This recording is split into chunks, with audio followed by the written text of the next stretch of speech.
Dan Allah Subhanahu wa taala menafikan kezaliman dari dirinya. Dalam sebuah hadis disebutkan, hadis qudsi, Allah Subhanahu wa taala berfirman, "Inni haramtu dzulma ala nafsi wa ja'altuhu bainakum muharraman fala tadzalamu." Sesungguhnya aku mengharamkan kezaliman atas diriku.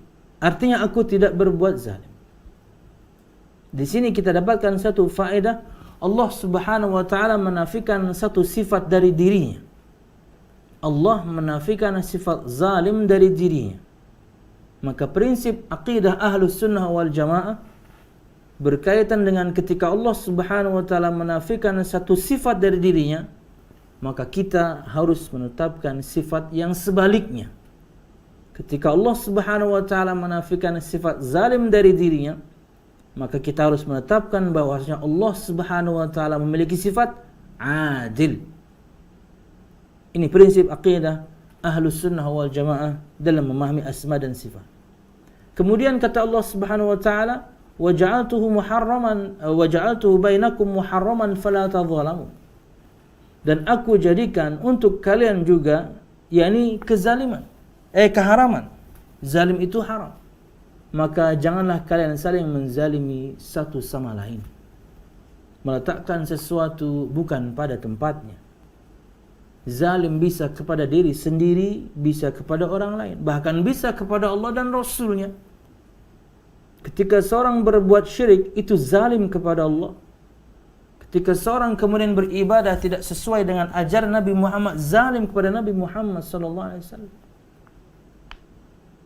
Dan sisanya tentunya ma'ruf, zalim kepada sama makhluk, bisa antar manusia atau bahkan mungkin binatang. Kata Nabi Muhammad SAW di hadis yang lain, "Az-zulmu zulumatun yaumal qiyamah. Ittaqu dzulma fa inna dzulma zulumatun yaumal qiyamah." Atau kama qala. Jauhilah kalian, hindarilah kalian dari berbuat zalim. Karena kezaliman itu akan mendatangkan kegelapan-kegelapan di hari kiamat. Kita tahu di hari kiamat kita perlu cahaya. Secara letter perlu cahaya. Ketika melewati as-sirat itu kita perlu cahaya. Disebutkan sebuah riwayat, cahaya kita masing-masing berbeda berdasarkan amal masing-masing. Ada yang cahayanya besar hingga kemudian terang, mudah sekali kemudian dia melewati as-sirat tersebut. Ada yang lebih kecil, ada yang bahkan cahayanya hanya sebesar ibu jarinya. Bagaimana seorang akan melewati satu jalan, cahaya yang keluar sebesar ibu jari saja? Tergantung amal masing-masing. Kezaliman itu membuat kita yakni mendapatkan begitu banyak kegelapan di hari kiamat. Secara letter, gelap, gak bisa lihat. Lain kasusnya dengan orang-orang kafirin, musyrikin, munafikin, itu udah jelas. Dan di antara mereka dengan orang-orang yang beriman ada satar pemisah. Di mana orang-orang yang beriman, masing-masing mereka dengan kadar yang berbeda mendapatkan cahaya. Mereka ingin ikut, nggak bisa, sendiri-sendiri.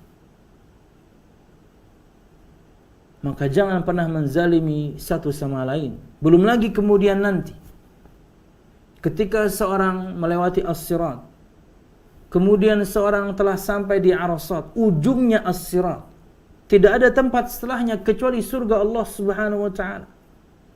Arasat di antara penafsiran para ulama itu adalah ujungnya al-jisr, ujungnya as-sirat. Anda sudah melewatinya.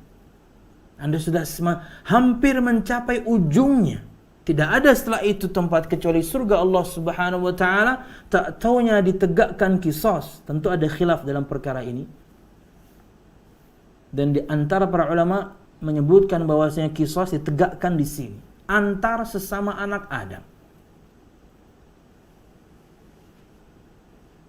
Bayangkan sudah melewati, tak taunya kemudian kezaliman yang pernah kita lakukan ke dunia begitu banyak hingga kita na'udzubillah, selain pahala kita ditransfer kepada orang-orang yang kita zalimi, habis, tak taunya yang harus kita bayar masih banyak, maka keburukan-keburukan orang-orang yang pernah kita zalimi, entah ketika di dunia kita tuduh dia berzina, entah di dunia kita caci maki dia, entah di dunia kita pukul dia tanpa sebab, Entah di dunia kita ambil hartanya, entah di dunia kita pernah na'udzubillah tumpahkan darahnya.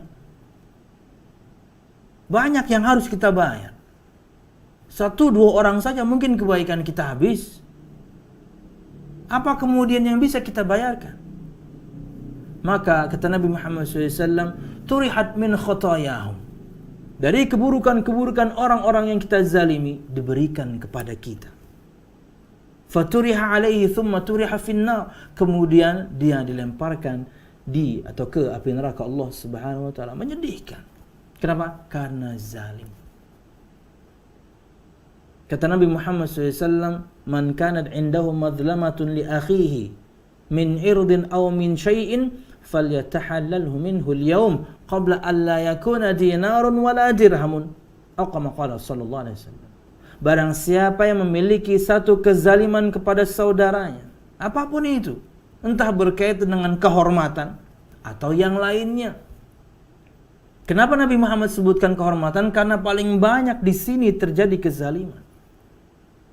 Dengan lisan kita, hancur kehormatan saudara kita dengan ghibah yang kita lakukan. Hancur kehormatan saudara kita dengan nasihat yang kita sampaikan, niatnya baik tapi di hadapan orang banyak malu dia habis. Betul dia bersalah, tapi harusnya kan Anda nasihati secara pribadi. Enggak, Anda nasihati dia di grup, semua orang membacanya. Padahal yang Anda sampaikan benar, tapi cara Anda salah. Anda mempermalukan dia, Anda menjatuhkan kehormatannya. Kata Nabi Muhammad SAW, maka hendaklah ia minta halal hari ini, sekarang, minta maaf. Qabla an la yakuna dinarun wala dirham. Sebelum datang nanti hari di mana tidak ada lagi manfaat dinar dan juga dirham. Wallahu a'lam bissawab.